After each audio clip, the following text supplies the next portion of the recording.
Hello అండి, welcome to profit master dot in. ఇక ఈరోజు మార్కెట్స్ కానీ గమనిస్తే గ్లోబల్ క్యూస్ పరంగా మనకి ఫ్లాట్గా ఉన్నాయి. మన మార్కెట్స్ కూడా ఒక ఫ్లాట్గా ఓపెన్ అయింది. ఇనిషియల్గా కొంచెం పాజిటివ్గా ఉన్నా కూడా మళ్ళీ మా మార్కెట్స్ మైనస్లోకి వచ్చి సెకండ్ హాఫ్ నుంచి మాత్రం మార్కెట్స్లో బాగా ప్రాఫిట్ బుకింగ్ కనపడింది. ఒక దశలో నిఫ్టీ ఒక 120-130 పాయింట్స్ మైనస్లోకి వెళ్ళినా కూడా మళ్ళీ రికవరీ లో నుంచి కొంత రికవరీ ఓవరాల్గా నిఫ్టీ 14,146 దగ్గర -53 పాయింట్స్ నిఫ్టీ క్లోజ్ అయింది. ఈరోజు డే హై గమనిస్తే 14,244 అనమాట. లో కానీ గమనిస్తే 14,013. సో లో నుంచి బాగా రికవర్ అయింది. At the same time high నుంచి కూడా బాగా కరెక్ట్ అయింది. అంటే ఓవరాల్గా క్లోజింగ్ బేసిస్లో చూస్తే అటు హైకి లోకి మధ్యలో ఎగ్జాక్ట్గా మధ్యలో క్లోజ్ అయింది అని చెప్పొచ్చు. ఇక బ్యాంక్ నిఫ్టీ పరంగా గమనిస్తే ఒకవైపు నిఫ్టీ మైనస్లో ఉంటే బ్యాంక్ నిఫ్టీ పాజిటివ్గా క్లోజ్ అయింది. +75 పాయింట్స్ 31,789 దగ్గర బ్యాంక్ నిఫ్టీ క్లోజ్ కావడం చూస్తున్నాము. పాజిటివ్గా 75 పాయింట్స్ పాజిటివ్గా క్లోజ్ అయింది. ఇది కూడా సేమ్ హై నుంచి బాగా కరెక్ట్ అయింది, లో నుంచి కూడా బాగా రికవర్ అయింది. ఇక ఈరోజు టాప్ గెయినర్స్ కానీ గమనిస్తే అటు నిఫ్టీలో power grid, Shree cement, GAIL India లాంటి కంపెనీస్ ఈరోజు టాప్ గెయినర్స్ ఉన్నాయి. మరోవైపు వీక్గా ఉన్న దాంట్లో ఐటీసీ ఒకటి, ఆ తర్వాత రిలయన్స్ ఇండస్ట్రీస్ 2.6% కరెక్ట్ అయింది, 1914కి వచ్చింది. తర్వాత బజాజ్ ఫైనాన్స్ కూడా ఒక 1.8% కరెక్ట్ అయింది. ఇక బాగా వీక్గా ఉన్న స్టాక్స్లో బాగా టాప్ గెయినర్స్లో కానీ గమనిస్తే ఈరోజు ఓవరాల్గా F&Oలో టాప్ గెయినర్స్లో ఐడిఎఫ్సి ఫస్ట్ బ్యాంక్ ఉంది.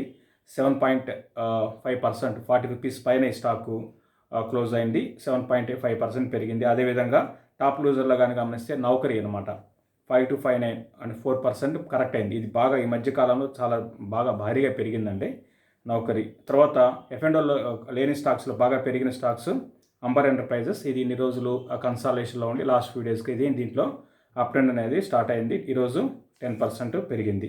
అది మరోవైపు మార్కెట్స్ అంటే నిన్న ఈరోజు గమనిస్తే నిన్న మార్కెట్స్ ఫ్లాట్గా పాజిటివ్గా ఉన్నా కూడా డిక్లైన్స్ ఎక్కువ ఉన్నాయి. ఈరోజు కూడా డిక్లైన్స్ రేషియో ఎక్కువ ఉన్నాయండి. ఈరోజు దగ్గర 900 స్టాక్స్, 896 స్టాక్స్ డిక్లైన్స్ ఉన్నాయి.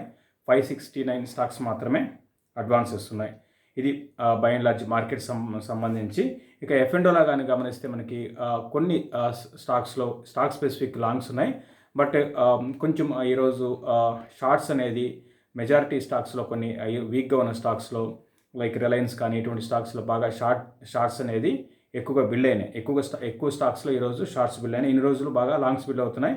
బట్ ఇక్కడ కొంచెం స్టాక్స్ హయ్యర్ లెవెల్స్లో షార్ట్ సెల్ అనేది F&Oలో మనకి బిల్డ్ కావడం చూస్తున్నాము. ఇది ఫ్యూచర్ అండ్ ఆప్షన్స్ పరిస్థితి. ఇక ఓవరాల్గా మార్కెట్స్ ఇక్కడ నుంచి ఏ విధంగా ఉండవచ్చు అయితే దానికి ముందు ఒకటి చెప్తానండి. మనం గతంలో ఒక వీడియోలో నాకు తెలిసి దివాళీ ఆ టైంలో అనుకుంటాను. సో మనం ప్రాఫిట్ బుకింగ్ అనే మార్కెట్లో కరెక్షన్ ఎప్పుడు వస్తుందంటే రీసెంట్గా మార్కెట్స్ సర్ప్రైజింగ్ ర్యాలీస్ అందరినీ సర్ప్రైజ్ చేస్తూ మార్కెట్స్ కంటిన్యూగా పెరుగుతున్నాయి. దీనికి ప్రధాన కారణం రెండుగా చెప్పొచ్చు అండి. ఒకటి డబ్బు అనేది అంటే ఎఫ్ఐ ఫ్లోస్, మన ఇండియాలోకి ఎఫ్ఐస్ బాగా ఇన్వెస్ట్ చేస్తున్నారు, అదొకటి. రెండోది సెంటిమెంట్ అనమాట. సెంటిమెంట్ అంటే రేపు మార్కెట్ పెరగాలి అంటే అన్నీ కూడా గ్లోబల్ క్యూస్ అన్నీ కూడా బాగుంటే ఆబ్వియస్గా మార్కెట్ గ్యాప్ అప్ వస్తుంది. సో గ్యాప్ అప్ వచ్చినప్పుడు భారీగా మనకి డబ్బులు కూడా అవసరం లేదు. సెంటిమెంట్ బాగుంటే మార్కెట్స్ బాగుంటాయి అన్నమాట. సో ఈ సెంటిమెంట్ అంటే రోజు గ్యాప్ అప్స్ రావడము, అదేవిధంగా ఎఫ్ఐ ఫ్లోస్ రావడము, సో మార్కెట్ ప్రైస్ అనేది పెరుగుతుంది. స్టాక్ ప్రైస్ ఇండెక్స్ ప్రైస్ పెరుగుతూ ఉంటుంది. సేమ్ మార్కెట్స్లో డౌన్ ట్రెండ్ కూడా స్టార్ట్ అయ్యేది కూడా ఇట్లా అండి. సెంటిమెంట్ వీక్ అయ్యి కొంచెం ఎఫ్ఐ ఫ్లోస్ అంటే ఇంతకుముందు 2,000 కోట్లు కొనేవాళ్ళు, 2-3 వేల కోట్లు పెట్టి కొనేవాళ్ళు కొంచెం తగ్గి సెంటిమెంట్ వీక్ అయితే అంటే రేపు మార్కెట్ పడడానికి బాగా నెగిటివ్ న్యూస్ ఉందనుకోండి, పెద్దగా భారీ ఎత్తున సెల్లింగ్ కూడా అవసరం లేదు. ఓపెనింగ్ 100 పాయింట్స్ పడడానికి మనకి సెంటిమెంట్ చాలన్నమాట, మైనస్ రావడానికి నెగిటివ్ సెంటిమెంట్ అనమాట. సో ఇక్కడ నుంచి ఏంటంటే ఎందుకు చెప్తున్నా అంటే ఈరోజు ఎఫ్ఐస్ అమ్మారండి. మనం ఇంతకుముందు అనుకున్నాం ఎఫ్ఐస్ కంటిన్యూగా అమ్మడం స్టార్ట్ చేస్తే అప్పుడు మార్కెట్స్ వీక్ అవుతాయని గతంలో మనం అనుకున్నాం. సో ఇన్ని రోజులు మనకి లాస్ట్ ఒక 2.5 మంత్లు కంటిన్యూగా ఎఫ్ఐస్ కొంటూ వస్తున్నారు. ఈరోజు ఎఫ్ఐ సెల్లింగ్ కొంచెం భారీగా లేదు, 500 crores మైనస్లో ఉంది ఈరోజు ప్రస్తుతానికి ఫిగర్. అయితే దీన్ని ఒక బేస్ చేసుకొని మార్కెట్స్ ఇక్కడ నుంచి భారీగా కరెక్షన్ వస్తుందంటే చెప్పలేమండి. ఫ్యూ డేస్ చూద్దాం. ఒక నెక్స్ట్ 2-3 రోజుల్లో మార్కెట్స్ కొంచెం వీక్గా ఉండి ఎఫ్ఐస్ నుంచి ఇదే విధమైన సెల్లింగ్ కానీ వచ్చిందంటే అప్పుడు మార్కెట్స్ ఇక్కడ నుంచి పెద్దగా పెరగవు, ఈ లెవెల్ ఆగడానికి అవకాశాలు ఉంటాయి. అట్ ద సేమ్ టైం ఈ చిన్న స్టాక్స్లో మాత్రం చాలా జాగ్రత్తగా ఉండండి అందరూ కూడా. ఈ చిన్న స్టాక్స్లో మనకి ఈ మధ్య బాగా భారీగా పెరిగి ఫండమెంటల్స్ వీక్గా ఉన్న స్టాక్స్లో మాత్రం ఎప్పటికప్పుడు పదే పదే ప్రతి ప్రోగ్రాంలో చెప్తూనే ఉంటాను నేను. వాటి జోలికి వెళ్ళకండి. ఆల్రెడీ ఎవరు ఇన్వెస్ట్ చేసి ఉంటే ర్యాలీస్లో ఎగ్జిట్ కాండి. ఇక నిఫ్టీ పరంగా లెవెల్స్ చెప్పాలి అంటే నిఫ్టీ క్లోజ్ అయింది ఈరోజు 14,146 అనమాట. రెసిస్టెన్స్ పరంగా నెక్స్ట్ ఇమీడియట్గా ర్యాలీ కొనసాగాలి అంటే ఈరోజు హై ఏదైతే ఉందో 14,244, 14,250 ఆర్ 260 లెవెల్స్ దాటితేనే ఫర్దర్ ర్యాలీ అనేది నిఫ్టీ ఉంటుంది. లేకపోతే మార్కెట్స్ కన్సాలేషన్లో ఉంటుంది. ఇక డౌన్ సైడ్ కానీ చూసుకుంటే 14,050 కానీ బ్రేక్ అయితే మార్కెట్స్ 13,800 లెవెల్స్ని టెస్ట్ చేసే అవకాశం డౌన్ సైడ్ కనపడుతుంది. హయ్యర్ సైడ్ కానీ చూసుకుంటే 14,250 దాటితే 14,400 అనమాట మ్యాక్సిమం. అది ఆ లెవెల్ టెస్ట్ చేయొచ్చు అనమాట. ఇది నిఫ్టీకి సంబంధించి. ఓవరాల్గా నెక్స్ట్ 2 days చూడండి ఎఫ్ఐస్ ఏ విధంగా వాళ్ళ ఇన్వెస్ట్మెంట్స్ మన ఇండియాలోకి వస్తున్నాయా లేదా అనేది ఒక డేటాను మాత్రం మీరు గమనించండి. షార్ట్ టర్మ్ ట్రేడర్స్ ఎక్స్ట్రీమ్ షార్ప్గా ఉండాలండి. ఇమీడియట్గా ముందు జంప్ చేయాలి.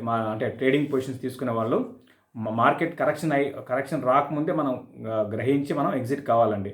లేకపోతే ఒక స్టాక్లో ఇరుకపోతే మళ్ళీ ఆ స్టాక్ ఆ ప్రైస్ రావడానికి చాలా టైం పట్టవచ్చు. కాబట్టి ట్రేడింగ్ పొజిషన్స్ తీసుకునే వాళ్ళు చాలా జాగ్రత్తగా ఫాస్ట్గా ఎగ్జిట్ కాండి. ఇది ఓవరాల్గా మార్కెట్స్ గురించి. తర్వాత మనకి రెగ్యులర్గా కింద మెసేజెస్లో స్టాక్స్ గురించి అడుగుతుంటారండి. సో అందులో భాగంగా జిఎంఎం ఫ్రాడ్లర్ గురించి అడిగారు. ఇది కానీ గమనిస్తే 4,700లో కొన్నారట, హెవీగా పొజిషన్ తీసుకున్నారని చెప్పారు. ఇప్పుడు ఈరోజు 3,854 దగ్గర ప్రస్తుతానికి ఉందండి. ఏం చేయాలని మనం గత కొన్ని రోజులుగా మెసేజ్ చేస్తున్నారు. జిఎంఎం ఫ్రాడ్లర్ గురించి అడుగుతున్నారు. ఫండమెంటల్గా ఈ స్టాక్ మంచి స్ట్రాంగ్ ఉందండి. అంటే 1-2గా చూడాల్సి ఉంటుంది. చాలామంది అంటే ఒక రేషియోస్ ఒకటే కాదండి. పిఈ రేషియో, ఈపీఎస్ బాగుంది, డెట్ లేదు, ఇవి ఒకటే కాదు. ఫస్ట్ భవిష్యత్తు చూడాలండి. ఫ్యూచర్ ఏ విధంగా ఉంటుంది చూడాలి. ఆ సెక్టర్ కానివ్వండి, ఆ స్టాక్ కానివ్వండి, అది 80% అదేనండి. స్టాక్ మార్కెట్స్ ఎప్పుడు కూడా జరిగిపోయిన దాన్ని పట్టించుకోదండి, హిస్టరీని పట్టించుకోదు. గతంలో మంచి బ్రహ్మాండంగా ఉంది కంపెనీ అంటే కాదండి, ఫ్యూచర్ బాగుంటుందా అనేది మనం చూడాలి. ఎవరైతే స్టాక్ మార్కెట్లో కోట్లు ఎవరు సంపాదిస్తారో అందరూ మనం చూస్తుంటాం. వీడియోస్లో, రకరకాల వీడియోస్లో కోర్టు మీరు రాని సంపాదించుకోవచ్చు, ఆర్ మా రికమెండేషన్ తీసుకోండి అనేసి చూస్తుంటాం. కోర్టులో రావండి. ఎవరైతే ముందు ప్రెడిక్ట్ చేయగలుగుతారో మార్కెట్స్ అంటే ఆ స్టాక్ని ఐడెంటిఫై చేయగలుగుతారో కరెక్ట్గా, ఫ్యూచర్ ఆ సెక్టార్కి కానీ ఆ స్టాక్ కానీ మంచి ఫ్యూచర్ ఉంటుందని ఐడెంటిఫై చేయగలుగుతారో వాళ్ళకి బాగా రిటర్న్ ఆన్ ఇన్వెస్ట్మెంట్ ఎక్కువ వస్తుందండి. సేమ్ జిఎంఎం ఫ్రాడ్లర్ కూడా మంచి కంపెనీనే, వీళ్ళ గ్రోత్ కూడా బాగుంది. ఈవెన్ ఫ్యూచర్లో కూడా బ్రహ్మాండంగా ఉండే అవకాశాలు ఉన్నాయండి. ప్రస్తుతానికి స్టాక్ బాగా పెరిగింది ఒక టైంలో, లాస్ట్ ఒక 1.5 month 2 monthsగా వీక్గా ఉంది. బట్ మీరు ఒక ఇన్వెస్ట్మెంట్ పరంగా మీరు దీన్ని కంటిన్యూ చేసుకోండి. గ్రోత్ బాగుంది. ప్లస్ రాను రోజుల్లో కూడా వీళ్ళ బిజినెస్ మోడల్ కానివ్వండి, వీళ్ళున్న సెగ్మెంట్ కానివ్వండి చాలా స్ట్రాంగ్ ఉండే అవకాశాలు ఉన్నాయి.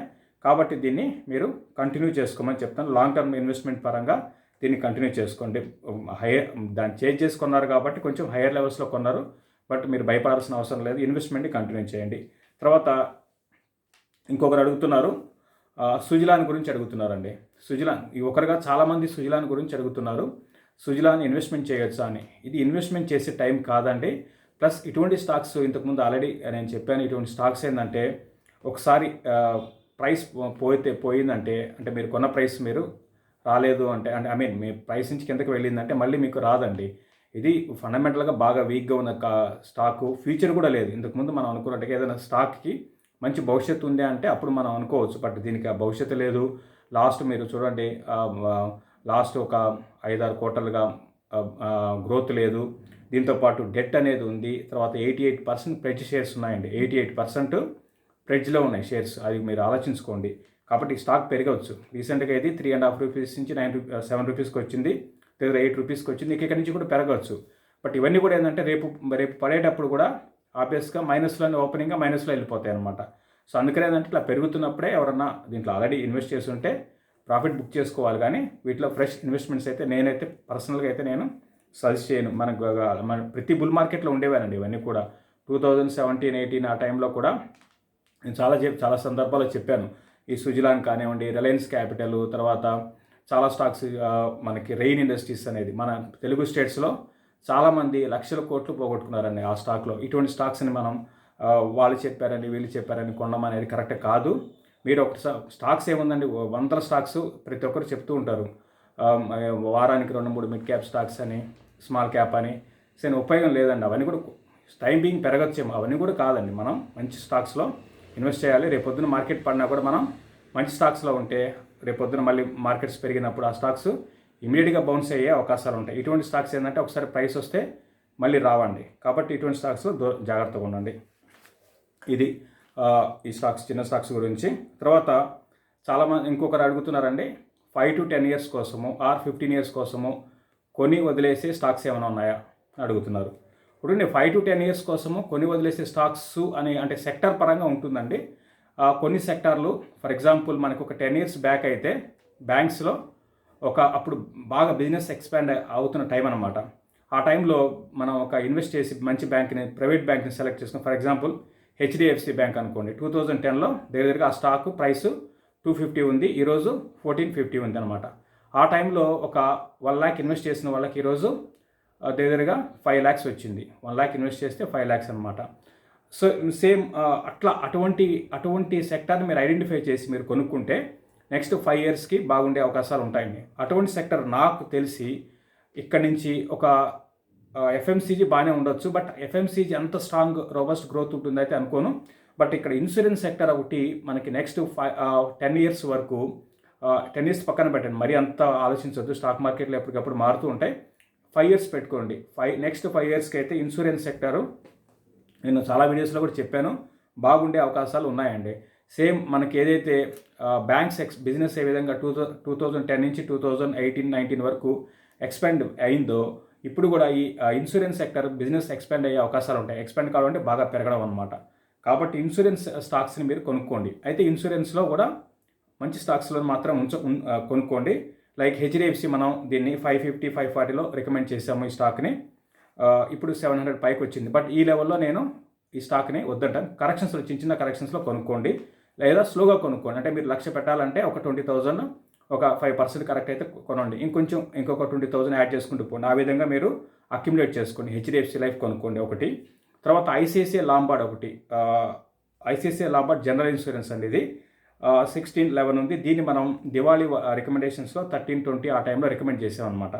అక్కడి నుంచి కూడా 1.5 to 2 monthsలో ఇది కూడా బాగా పెరిగింది. దీన్ని కూడా మీరు ఒక 5 years పెట్టుకొని సిస్టమాటిక్ ఇన్వెస్ట్మెంట్ కూడా చేసుకోవచ్చు. మంచి ఫ్యూచర్ ఉంది. ఈ 2 స్టాక్స్కి మంచి భవిష్యత్తు ఉంది. అయితే బాగా పెరిగిన దృష్ట్యా కరెక్షన్స్లో మాత్రమే కొనుక్కోండి. ఇవి హెచ్డిఎఫ్సి లైఫ్ అయితే బాగా ఎక్స్పెన్సివ్ అండి. ఐసిఐసిఐ పర్లేదు, కొంచెం మరీ అంత ఎక్స్పెన్సివ్ కాదు.